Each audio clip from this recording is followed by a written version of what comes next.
Welcome to Expert Profiles Atlanta, where Atlanta's influencers and innovators share strategies for overcoming obstacles and achieving success in business and life. Here's your host, best-selling author and Atlanta influencer, Neil Howe.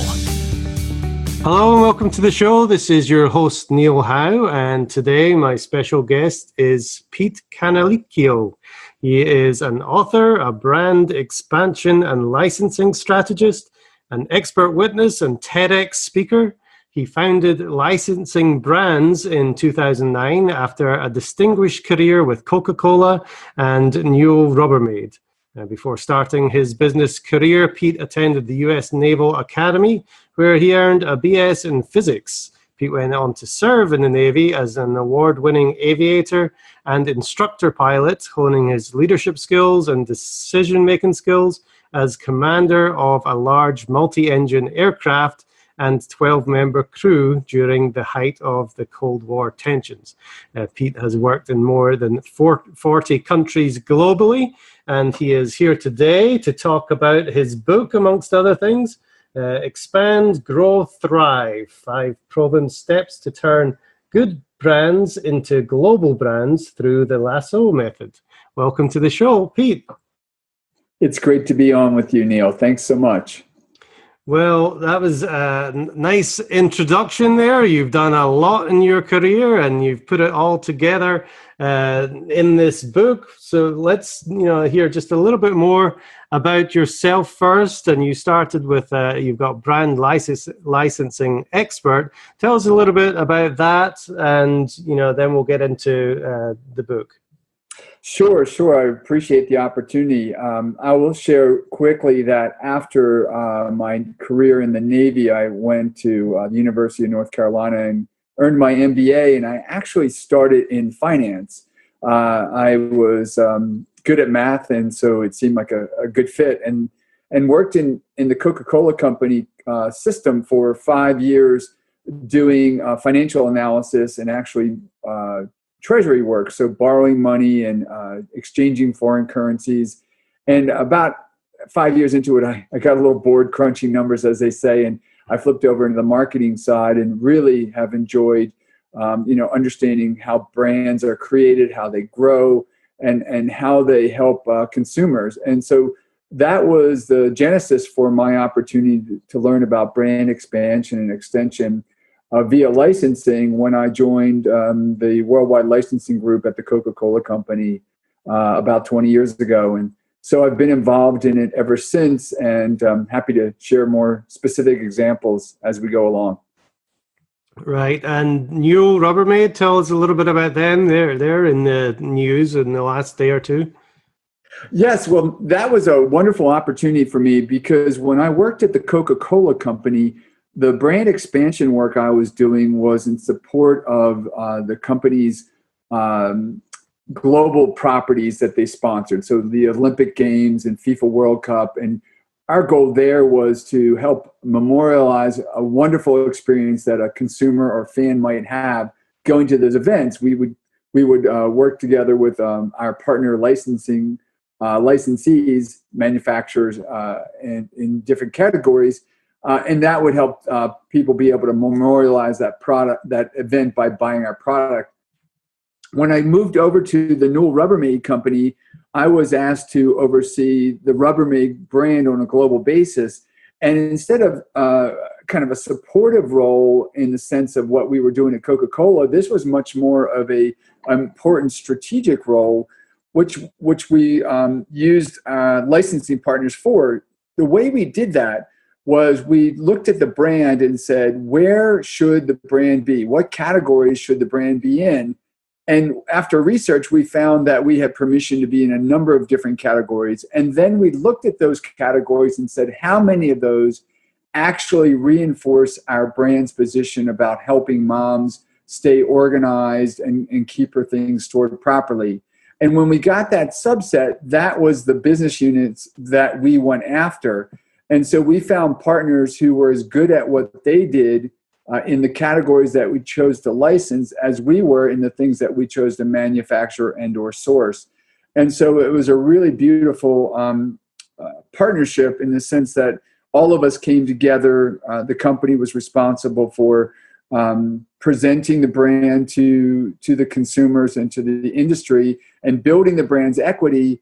And then our licensing partners would then create great products that would build our brand attributes into them, so that in the consumer's mind, we were just providing a whole lot of additional opportunities for them to engage with the brand that they would not have otherwise.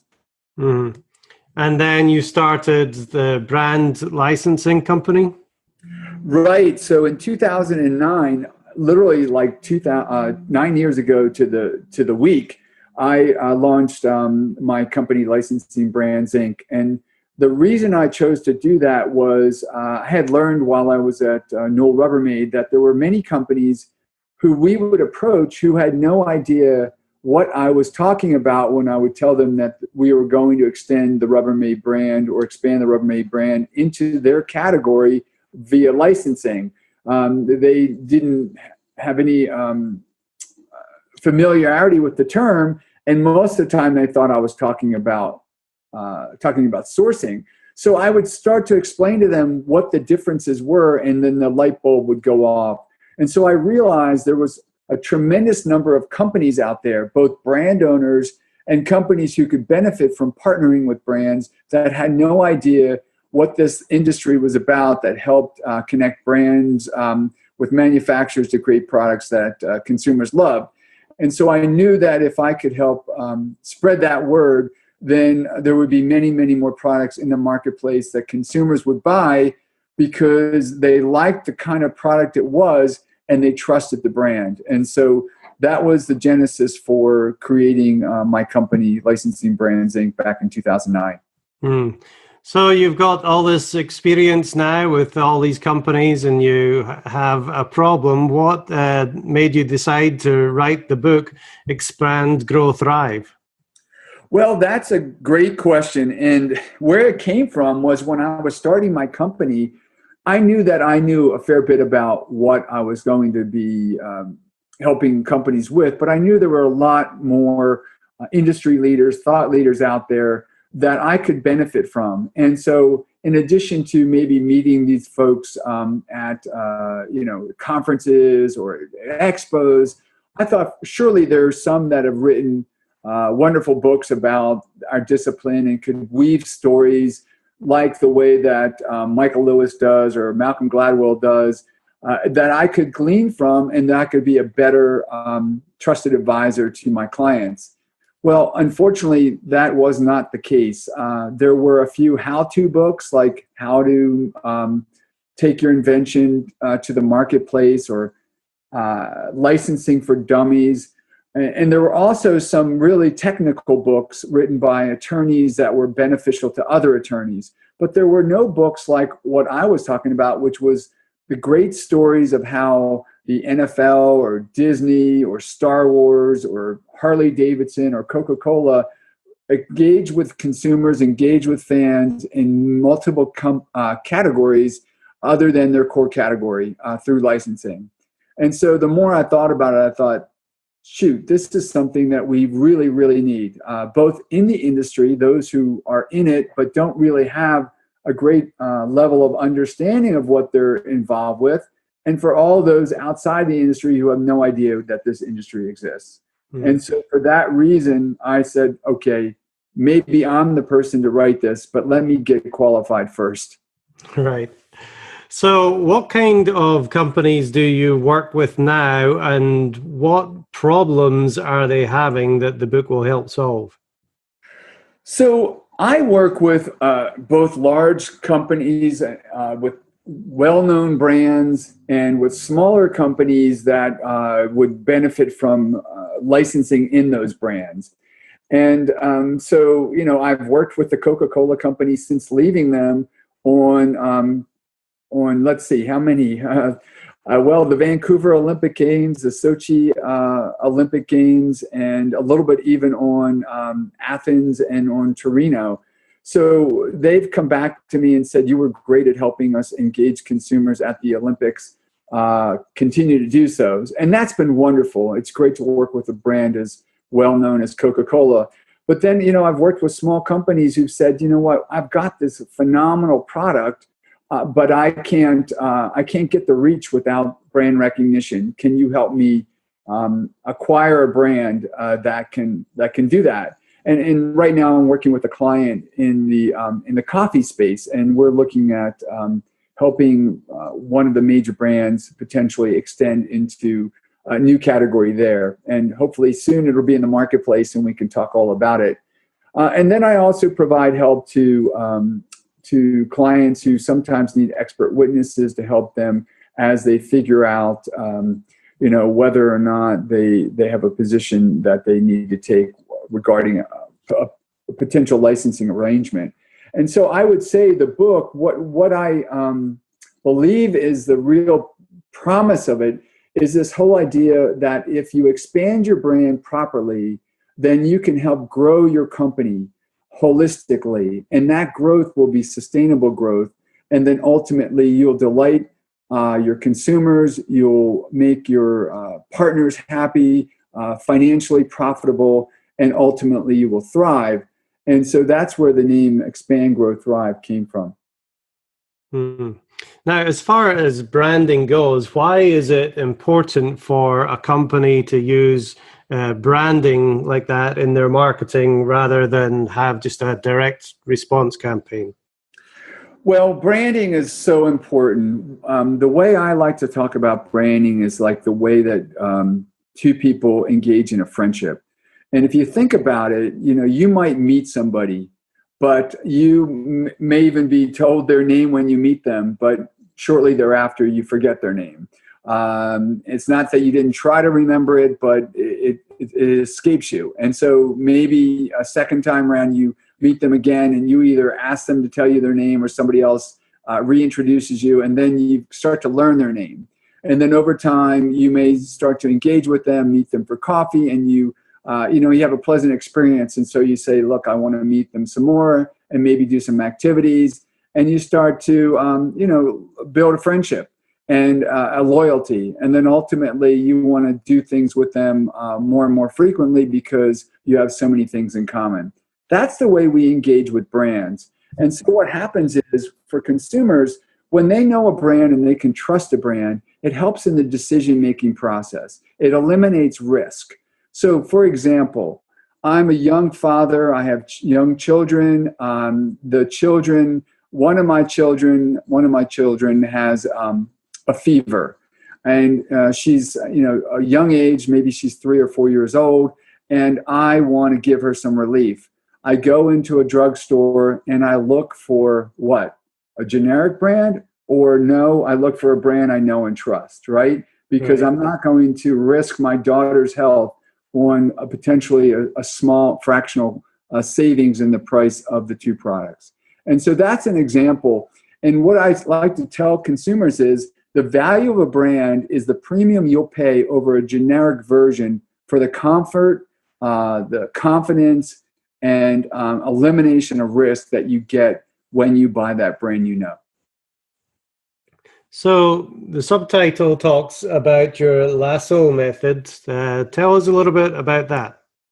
Sure. So when I first started thinking about writing the book, I went to a book writing conference held in New York City and was by a group of really outstanding writers who had written ghostwritten books for bestsellers for well-known folks, and others who had written bestsellers.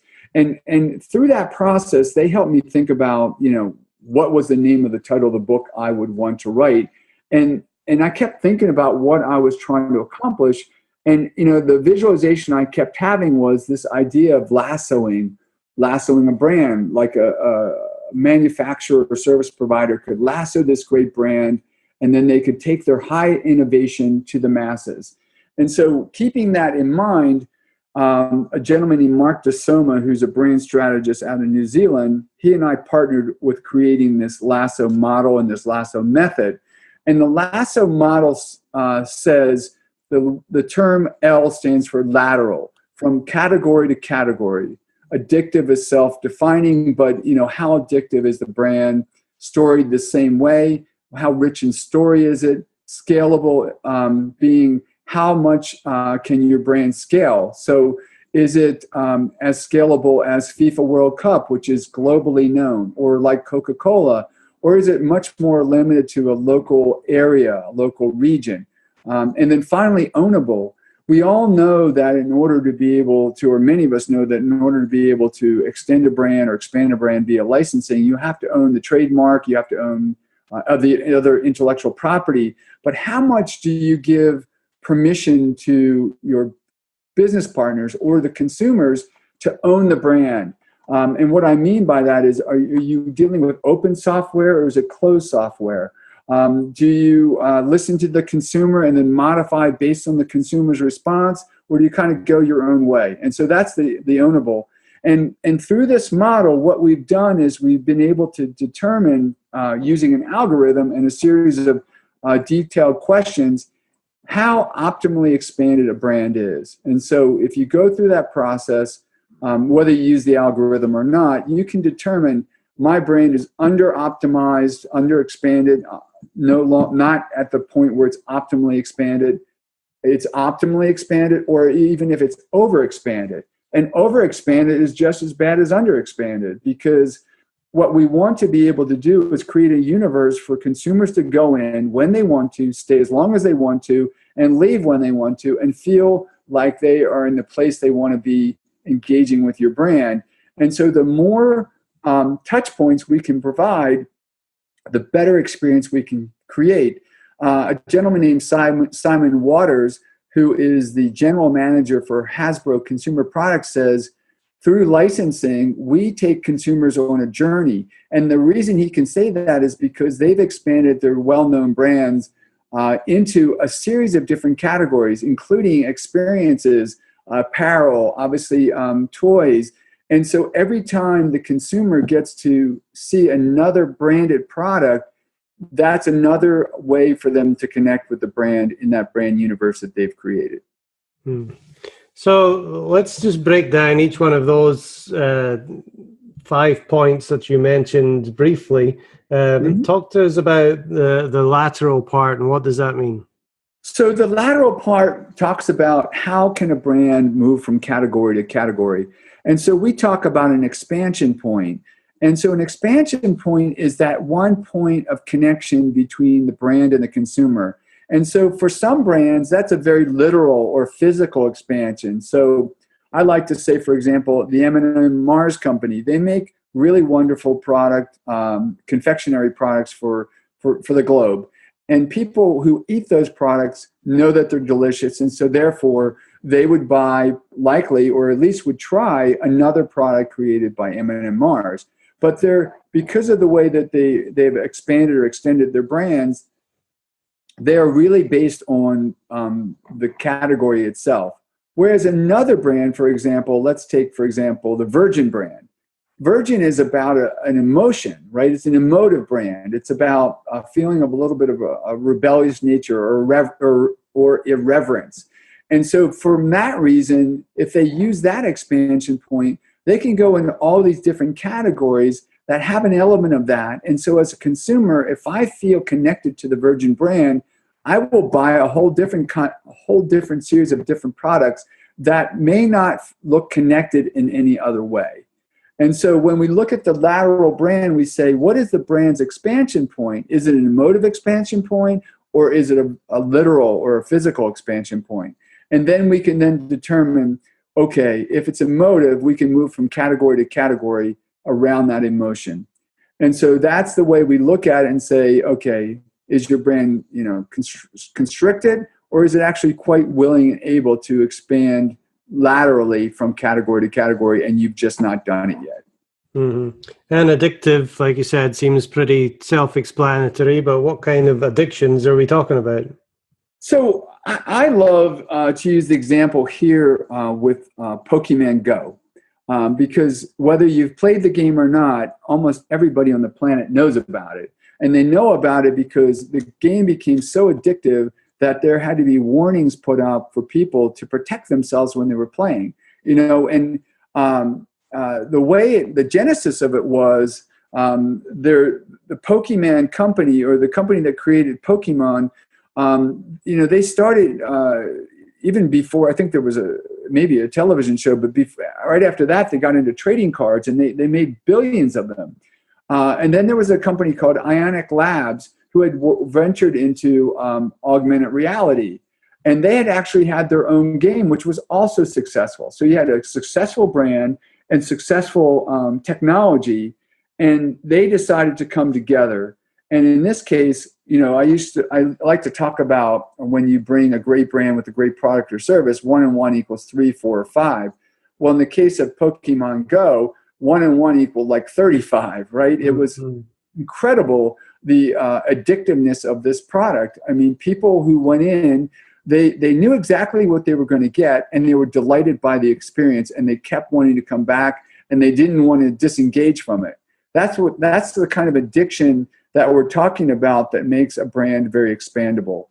And in the case I just shared with you, they went from a game that was played physically to a game that was played virtually. And of course, the story is extremely important, and the storytelling part of that. To expand a little bit on that. So absolutely. Story is important for every brand. And I also like to talk about how as individuals, we are also brands. Neil, you're a brand and I'm a brand. And, everything that we do communicates who we are. And so it's really important also as we communicate, we tell our story. And of course, in the beginning of this interview, you asked me to give a bit of background on who I was. And that helps people as they hear what I'm talking about today, connect with me because of that story.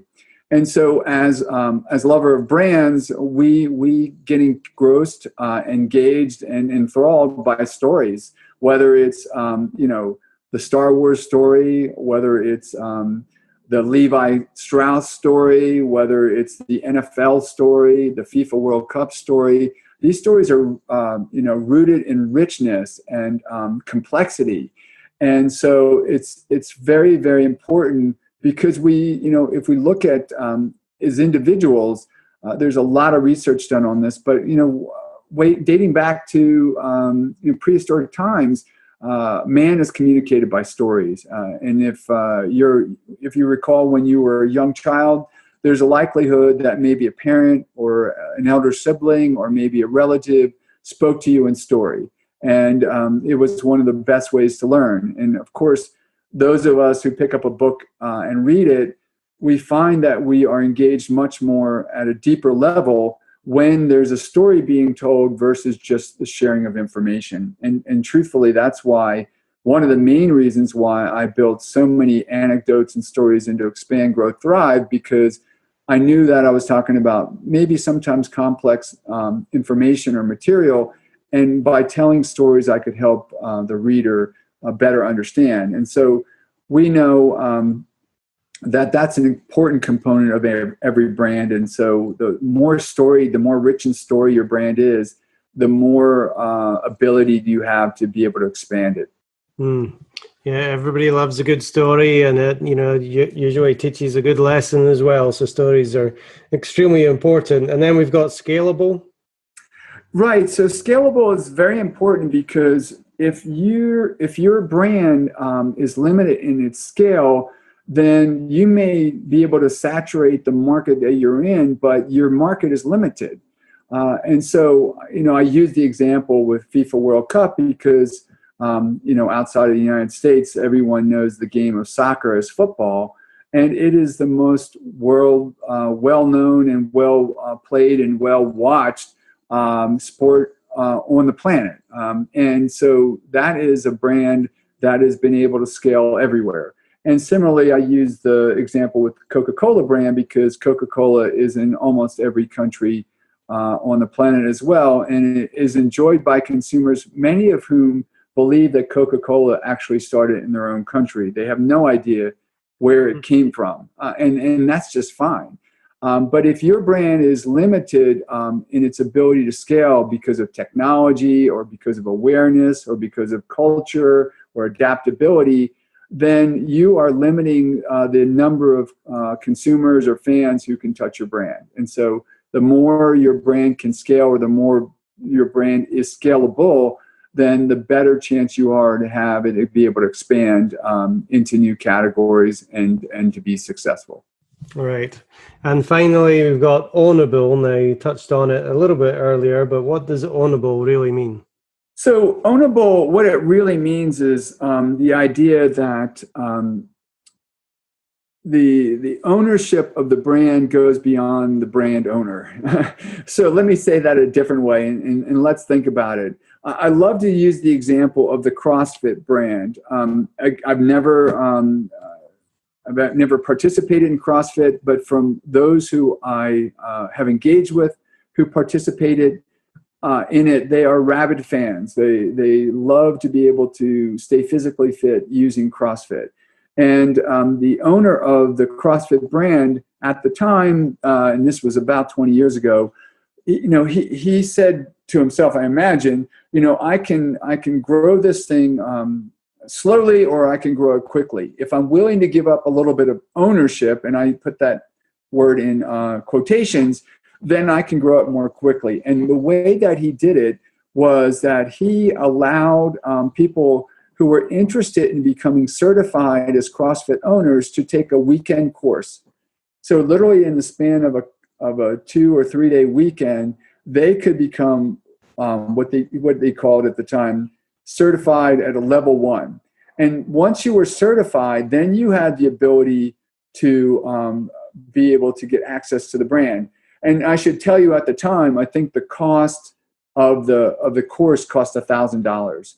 So now you think about it. You're a physical fitness person. You are thinking about starting your own gym, and you can do that as Neil Howe, or you can do that as Neil Howe, the CrossFit instructor. And you look at your resources, the money you have available, and you go, okay, well, let's see. If I spend $1,000 this weekend, I can be certified at level 1. Now, for $3,000 more, I can be a licensee for a year. I can gain access to the brand. I'll have to pay a percentage to the owner of CrossFit, but I can start now branding myself as a CrossFit instructor for the whole whooping amount of $4,000. And so and talk about addictiveness of his brand, right? The story of his brand, the ability to expand, and in this case scale, in this case meant that they were able to take this from a very small group of gyms, and I think at the time, I want to say it was less than 2 dozen, to now literally they're in hundreds, if not thousands, of gyms globally. And I think on a worldwide level, the total revenue is around $4 billion. And, the collection of royalties for this particular owner is in the hundreds of millions. And so that's the kind of ownership I'm talking about. And so that maybe gives you an idea of what it means to be able to have an ownable brand. Not a bad business model, that. Now, we've talked about some very big companies, names that everybody knows through their branding efforts, but is this available to everybody? Who really is the target audience for this book? Yeah, absolutely. It is really targeted at those companies that can benefit from licensing in a brand, or connecting and partnering with a brand. If we think about it, the number of brands that are licensable, so I talk about that in chapter 9 of the book. What's a licensable brand? Well, licensable brand ultimately is a brand where somebody comes to you and says, may I license it from you? So that's when you know that your brand is actually in demand. And so I would say that the number of brands globally is quite limited. And understandably, because those brands have to be loved by the consumer. They have to at least have a high awareness, a loyalty level, if not an insistence level. So the real opportunity is for all those businesses out there that make products or have services that could help a brand extend or expand into a category that makes sense for them with the company that has the product or service. So now all of a sudden that universe grows, and we're able to take that consumer on a journey, as Simon Waters says, because there is a small company, which could be an individual, like the example I just gave you in CrossFit, who says, I want to have CrossFit in, where I live in the north of Scotland, or where I live in, Kuala Lumpur. And so the brand can expand that way, or it can expand into new categories because the brand that you're talking about is around an emotive or an emotion, and that emotion can connect to consumers in a category they're not in today, and that might be a service category. It could be Ritz-Carlton going into massages, for example. People would definitely feel comfortable knowing the Ritz brand is one that they know and trust, and so if they do their due diligence well and they find this best-in-class company that provides massage or masseuses, then that's a whole new category the brand can go into. And so that gives you some examples of what I'm talking about. Excellent. Now, Pete, you've given us some good stories of these big brands already. Was there anything that you learned during your research for your book that really stood out to you? Well, there's so many things that I really loved from my research. I'll give one example. I talked to a woman named Christine Kuhl who manages the Chupa Chups brand. Are you familiar with Chupa Chups, Neil? No, I don't know that one. So Chupa Chups is made by one of the third largest confectionery company in the world, and it's actually a lollipop. And its icon was designed by Salvador Dali. The brand was designed by Salvador Dali back in 1968. It's a Spanish company, and so this lollipop, which many millions of people around the world love, as you can imagine, it's a short-term engagement with the brand, right? Because you eat this piece of candy and then it's gone. But it's rich in story dating back to, like I said, the 1960s when Salvador Dali designed the logo. And so what they do, which is really neat, is they match the history or the nostalgia of that time with freshness of the new time by taking their brand elements and serving it up to dozens of designers around the world who get the opportunity to compete to be the new designs for the Chupa Chup brand. And so you can imagine how fresh that is when you've got companies or individuals around the world who are saying, let me give my spin on what Chupa Chups should look like in 2018 or 2019. And so that was one example.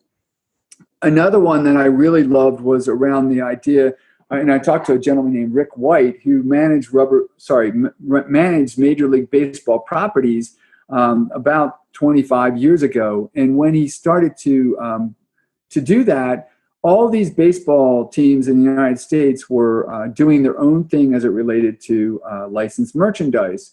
And what he discovered was that through working with the owner of the Los Angeles Dodgers, was that there was some firemen in Brooklyn, New York, who were creating Brooklyn Dodger baseball merchandise.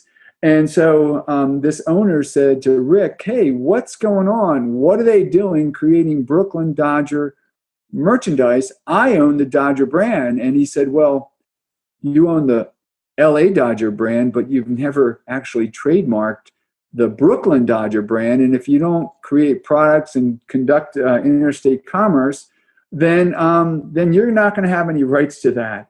And so that was the genesis for them creating what they call the Cooperstown collection. Cooperstown is where the Hall of Fame is located in Cooperstown, Ohio, I believe. Mm-hmm. And so the idea was to bring back all of the old kinds of styles and the names that went with them to the rich history of these different places. And so in the span of a short period of time, they created this collection, and I believe in the first year sold about $600 million worth of merchandise, which drove about $30 million of royalties to Major League Baseball. But the beauty of it was they could engage with these consumers with brands that had rich history. And so that was another example that I really loved in my research. Well, Pete, there's a lot of fascinating stories that you've just told in the last 30 minutes. I imagine there's many, many more in your book, Expand, Grow, Thrive. Tell us how our audience can get hold of that book, and how do they contact you if they need help for their business? Well, I appreciate it. And you're right, Neil. I interviewed more than 36 industry leaders in all different industries. I think we had 22 different industries. But on top of that, there was probably 2 times that many different types of research we conducted to bring other brands in, including a personal story of my wife and I in Bali engaging with the Bulgari brand, and my story of the Nagano Olympic Games. The best way to get Expand, Grow, Thrive is the best way to buy any book, which is to go on Amazon. And if you put my name in there or the name of the book, it will pop up. And so I encourage you to purchase it that way.